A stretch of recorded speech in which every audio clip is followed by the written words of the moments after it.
ప్రభునందు అత్యంత ప్రియమైన దేవుని బిడ్డలకు, మరి జహీరాబాద్ ప్రాంత ప్రజల బిడ్డలకు యేసయ్య పేరట నా శుభాలు. కృష్ణ దేవుని బిడ్డలారా, ఒక నూతనమైన అనుభూతిలోకి మనం వెళ్ళబోతూ ఉన్నాం.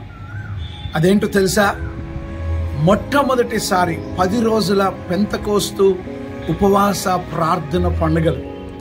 ఈ 10 రోజులు పెంతకోస్తు ఉపవాస ప్రార్థన పండుగలు ఏంటో తెలుసుకోవాలని, దాన్ని అనుభవించాలని, ఆ శక్తిని మీరు పొందుకోవాలని ఆశపడుతున్నారా?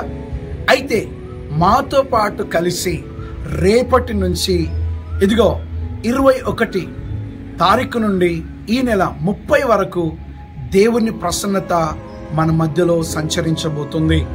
ఉదయం మరి 10 గంటల నుండి సాయంత్రం 6 గంటల నుండి ఈ ప్రార్థన కూడిక మందిరంలో జరగబోతుంది. మీరందరూ రండి. సమస్యలతో, బాధలతో, బలహీనతతో ఉన్నారా? ఆధ్యాత్మికంగా బలంగా ఎదగలేకపోతున్నారా? అయితే మీరందరూ రండి, మనం కలుద్దాం, ప్రార్థన చేద్దాం. ఈసారి ఉపవాసముతో పాటు నేను మీతో కలిసి ప్రార్థన చేయబోతున్నాను. వస్తారు కదూ? వచ్చి దీవించబడతారని మేము ఆశిస్తూ, దేవుడు ఈ మాటలు మీ వినికిడిలో దీవించి మిమ్మల్ని ఆశీర్వదించాలని కోరుతూ ఇదే మా ఆహ్వానం. క్రీస్తుపురం, పులిలొంక, రేజింటల్ శివార్, బెతెస్తా మందిరం. అక్కడికి రండి, దైవాశీర్వాదాలు పొందండి. దేవుడు మిమ్మల్ని దీవించునుగాక. ఆమెన్.